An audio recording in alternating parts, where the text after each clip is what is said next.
I'm Niklas Fegraeus. I'm the lead designer for the DICE operations team, and I'm currently in charge of designing the X-Packs for Battlefield 3. I started at DICE in 2004 as an animator doing weapon animations for BF2, and since then I've moved on to design. The idea behind Close Quarters is to capitalize on what the Battlefield universe is.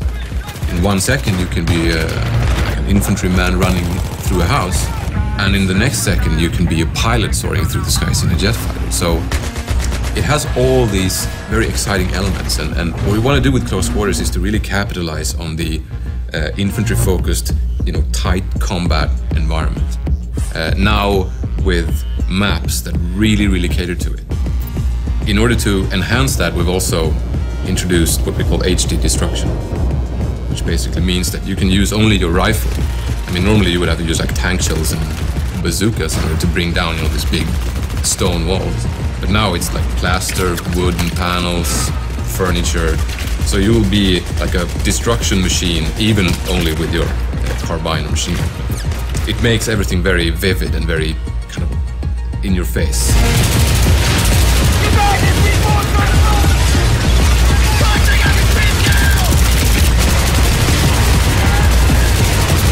In Battlefield 3 Close Quarters, you get 4 new maps, all focused on the indoor battlefield and the close quarters experience. You also get 10 new assignments, which will allow you to unlock 10 new weapons. And finally, you get 2 new game modes, Conquest Domination and Gunmaster.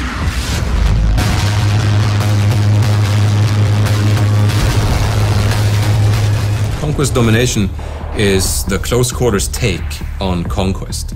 You basically have less amount of flags with much quicker cap time. So flags tend to change owners very quickly, but also you have no safe spawns, you don't have any home bases. So it's really important that you keep control of these key areas. And I think squad play is the key factor in achieving victory in Conquest Domination, because it's really important to really maintain control of these areas, because you have no other safe zone, you just need to do that.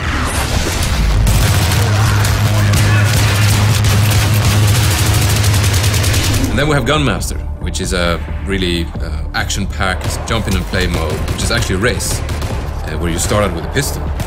And then as you get kills with that pistol, you advance to the next tier of weapons.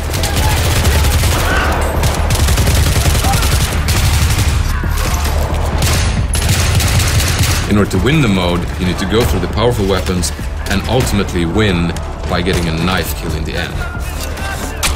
If you do that before everyone else, you win the race, you win the mode, and it's all smiling faces.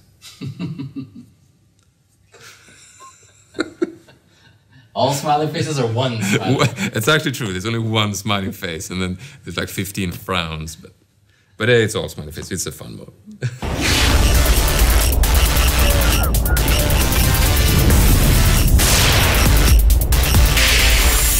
Zebra Tower is our smallest and most action-packed map. It's essentially a skybar on top of a skyscraper. It's based around the classic and horseshoe-shaped design that many Battlefield players know from Wake Island, but now in this condensed form, you can use that middle space to really flank the enemy, which is really exciting, especially since you have the 2-floor setup as well, so you can actually use the staircases to come up behind people who are guarding like the top floor. And we have some good sniping spots there. For example, you can have a good defensive position on top of the swimming pool area. That's a pro tip right there. It also has a lot of corridors and rooms with very thin walls. So what you can do is open up flanking routes by just actually shooting big holes in the walls. So you really need to find your spots if you're trying to play defensively.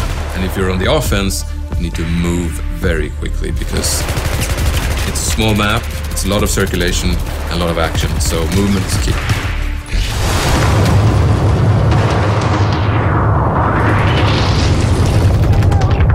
Danya Fortress is the most varied map. It's built upon this old fort based on a hilltop, so it has this really old stone, catacombish fundamental base. And then they have tried to build this nice, posh, luxurious palace on top of it with lots of art and, nice furniture and things. And now, war has come, so it's partly destroyed, and you have all these big holes and openings that allow for, you know, flanking and going between floors and so on.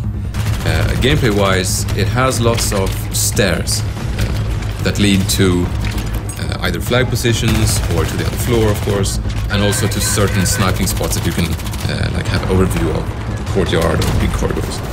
So I think the best tactic to employ on Dania Fortress is to use really proper squad play in order to defend the key locations, like the big entrance room, cellar. They have all kinds of entrances, so protecting them needs more people, so a good squad will really be able to lock one of those down, and that's what's going to achieve victory.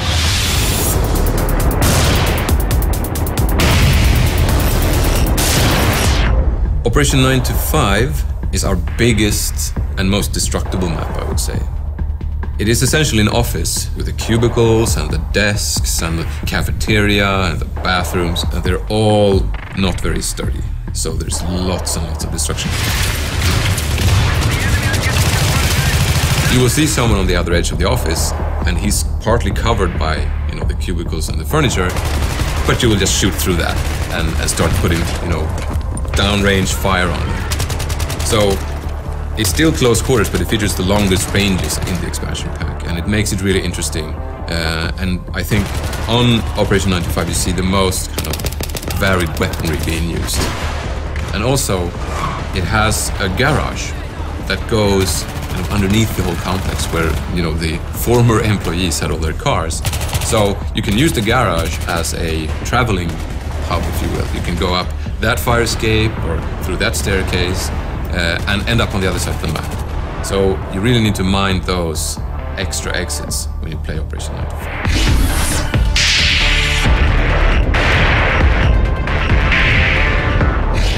Scrap Metal is the most vertical map. It is an old factory. Parts of it actually so old that it's not being used anymore. It has a kind of a two-fort design where you have one big area, which is actually like a worn-down part of the factory, and then you have the still kind of functional area on the other side. And the thing is, those two sides are connected only through pretty narrow passages. So keeping those under control is really, really key.